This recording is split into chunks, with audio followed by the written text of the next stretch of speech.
Top quality और consistent performance के लिए सिर्फ सिल्वर पंप। टॉप क्वालिटी और कंसिस्टेंट परफॉर्मेंस के लिए सिर्फ सिल्वर पंप, नाम याद रखना।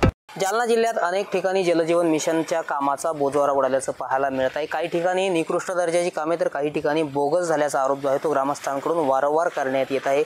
बदनापूर तालुक्यातील चनेगाव या ठिकाणी मी सध्या पोहोचलेलो आहे। आपण जर या ठिकाणी बघितलं तर जलजीवन मिशनचं जे काम आहे ते अपूर्ण राहिल्यामुळे या ठिकाणी ग्रामस्थ आक्रमक झालेले आहेत।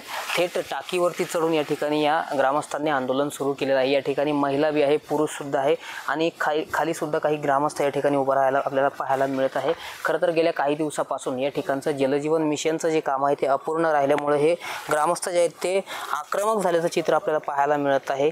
जवळपास 1 कोटीपेक्षा अधिक निधी आलेला आहे, मात्र या ठिकाणी हे काम अपूर्ण आहे। अजूनही या गावकऱ्यांना जलजीवन मिशन योजनेचं पाणी जे आहे ते पिण्यासाठी मिळालेलं नाही। त्यामुळे हे ग्रामस्थ आता संतापलेले आहेत आणि थेट ठेकेदाराविरुद्ध आणि प्रशासनाविरुद्ध यांनी आंदोलन सुरू केलेलं आहे। खरं तर गेल्या अर्थसंकल्पीय अधिवेशनामध्ये आमदार नारायण कुचे यांनी हा प्रश्न तारांकित प्रश्न म्हणून उपस्थित केला होता आणि त्यानंतर SITच्या चौकशीची मागणी केली होती। मात्र या ठिकाणी चौकशी देखील प्रलंबित आहे आणि चौकशी कुठपर्यंत आली याचं सुद्धा उत्तर जे आहे ते सध्या अनुत्तरित आहे। त्यामुळे आमदार नारायण कुचे पुन्हा एकदा हा प्रश्न जो आहे तो वेधणार का याकडे लक्ष लागलेलं आहे। तत्पूर्वी आपण जर बघितलं तर चनेगाव या ठिकाणी हे जे ग्रामस्थ आहेत ते आता या ठिकाणी आंदोलनाची भूमिका यांनी घेतलेली आहे। पोलीस फौज फाटा सुद्धा या ठिकाणी दाखल झालेला आहे।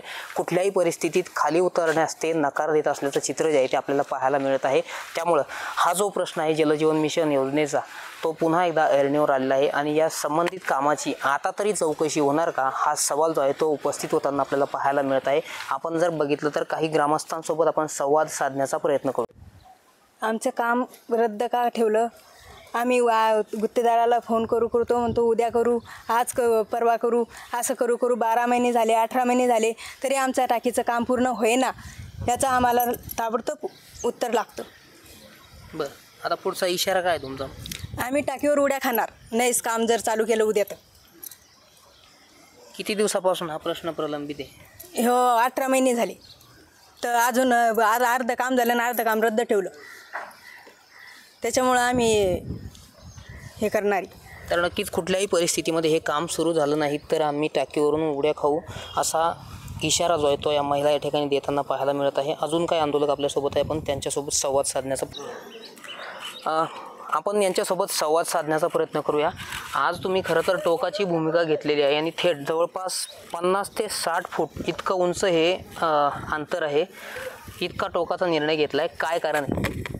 खऱ्या अर्थानं हा टोकाचा निर्णय घेण्याची वेळच आमच्यावर प्रशासनानं आणलेली आहे। आम्ही 20 तारखेला तर आता निवेदन दिलं, परंतु सतत 2 वर्षापासून या जलजीवनच्या कामासाठी आम्ही शासनाच्या पाठीमागे आहे। आमदार साहेबांना घेऊन आम्ही मुंबईला गेलो, GT मंत्रालयात गेलो, त्यांनी सुद्धा प्रखरपणे प्रश्न उपस्थित केला, विधानसभेत लक्षवेधी मांडली, तरी सुद्धा हे प्रशासनाचे मगरूर अधिकारी आमदार साहेबांच्या जबानीला सुद्धा मानायला तयार नाही। एवढा प्रयत्न करून सुद्धा आजपर्यंत हे अपूर्ण काम अपूर्णच आहे, त्याच्यात कोणतीही प्रगती झालेली नाही। गुत्तेदार वेळोवेळी आश्वासनं देतोय, उद्या चालू करतो, परवा चालू करतो असं म्हणून 18 महिने त्यांनी घुमवलेलं आहे आणि आम्ही निवेदन देऊन त्या ठिकाणी थकलो। मग या राज्यकर्ता म्हणून एक लोकप्रतिनिधी म्हणून या गावकऱ्यांनी जे प्रेम दिलं, लेकराप्रमाणे तर हाताच्या फोडाप्रमाणे आम्हाला जपलं, मोठं केलं आणि त्यांच्या साध्या पाणी पिण्याची अपेक्षा जर आम्ही पूर्ण करू शकत नसेल तर मग हा देह ठेवून करायचं तरी काय? आता जिंदगी जगून झालेला आहे, या गावासाठी, या गावाच्या पाण्यासाठी आम्ही आता देह समर्पित करणार आहे। बरं, आता काय इशारा आहे पुढचा? या ठिकाणी आम्ही वाट पाहतोय आता की आज तरी त्या ठिकाणी कोणता मार्ग निघतोय का? नाही तर आम्हाला टोकाची भूमिका घ्यावंच लागणार आहे आणि असं तरी आम्ही सकाळी बगर अन्न पाण्याचं या ठिकाणी वर चढलेलो आहे। या शालिक तायडे यांना शुगर आहे, BP आहे, त्यांचा शुगर BP लो होऊ शकतो।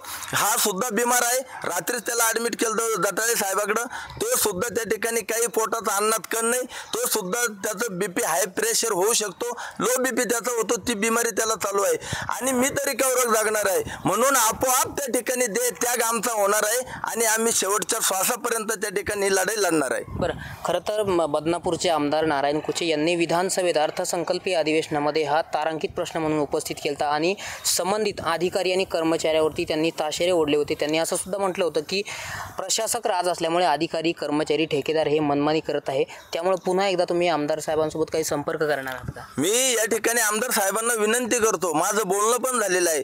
त्यांनी सांगितलं महाराज काळजी करू नका, आम्ही तुमच्या सोबत आहे, मी तुमच्या सोबत आहे. कोणत्याही परिस्थितीमध्ये त्या गुत्तेदारावर, संबंधित गुत्तेदारावर कारवाई होणारच आहे आणि काम सुद्धा तुमचं लवकरात लवकर पूर्ण होणार आहे. परंतु ह्या गोष्टी त्या ठिकाणी आम्हाला त्यांनी जरी सांगितल्या, परंतु आज आमदार साहेबांचा मान आम्ही आतापर्यंत ठेवलेला आहे आणि आज त्या ठिकाणी ही टोकाची भूमिका आम्हाला घ्यावीच लागणार आहे. कारण आतापर्यंत काहीच ठोस उत्तर आम्हाला मिळालेलं नाही, कोणता अधिकारी आमच्याकडे फिरकला नाही, कोणता गुत्तेदार आमच्याकडे फिरकला नाही, म्हणून ही वेळ आमच्यावर आलेली आहे. आम्ही लेकरा बाळाचा त्याग करून आज गावासाठी या ठिकाणी थांबलेलो आहे. घरच्यांना सांगितलं तू आता कुंकू पुसून राहा, आलो तर तुमचा आणि मेलो तर गावकऱ्यांचा. बरं, किती वर्षापासून हे काम सुरू आहे आणि सद्यस्थितीला या कामाची काय स्थिती आहे? झाले 18 महिन्यापासून हे काम तर 2 वर्षापासून चालू आहे. 1 वर्ष तर त्या गुत्तेदारानं मुदतच वाढवून घेतली. 23 मध्ये 24 मध्येच हे काम पूर्ण व्हायला पाहिजे होतं, परंतु प्रशासनाने काय त्याचे लागे दोरे पुन्हा 1 वर्षाची मुदत वाढवून दिली आणि आतापर्यंत सुद्धा हे काम अर्धवट आहे. हे बघा, हे फक्त स्ट्रक्चर उभं आहे, नुसतं सापळा उभा केला, सापळा नुसता सापळा आहे त्या ठिकाणी. जसं मुर्द मेलेल्या माणसाचा जळून जळून आणि जिरून जिरून सापळा तयार राहतो तसा हा सापळा उभा केलेला आहे. याला कोणतंच त्या ठिकाणी नाक नाही, डोळे नाही, पाण्याची टाकी नाही. पाणी आतापर्यंत पडलं असतं त्या ठिकाणी. बाणेगाव प्रकल्पात आम्ही बोर घेतला, बोर घ्यायचं सांगितलं, काम करायचं सांगितलं, स्वतः शिव मॅडम इथं आल्या, परंतु काहीच प्रगती नाही. पुन्हा त्या ठिकाणी काम जैसे ते आहे. हे थांबलं कशासाठी हेच आम्हाला कळत नाही. आम्ही कोणती टक्केवारी मागितली नाही, आम्ही कोणता अडथळा निर्माण केला नाही, मग हे काम थांबलं का याचा जबाब त्या ठिकाणी मला या प्रशासनाला विचारायचा आहे. आणि आमच्या माय बहिणीच्या जीवाशी काय प्रशासन खेळतंय, का त्यांना त्या ठिकाणी आटापिटा पाण्यासाठी करायला लावतो. मग आमचे बळी घेऊनच जर त्या ठिकाणी हे काम सुरू होणार असेल तर ते सुद्धा आम्ही करायला तयार आहे आणि आज त्या ठिकाणी देह त्याग केल्याशिवाय आम्ही थांबणार नाही. तर नक्कीच आपण पाहू शकतो की गेल्या 18 ते 19 महिन्यापासून हे काम सुरू असल्याचं या ग्रामस्थांचं म्हणणं आहे आणि जवळपास 1 कोटीपेक्षा अधिक निधी जो आहे तो या जलजीवन मिशनच्या अंतर्गत कामासाठी प्राप्त झालेला होता. मात्र सदरील जे काम आहे ते अपूर्ण आहे आणि गावकऱ्यांना पाणी पिण्यासाठी मिळालेलं नाही आहे.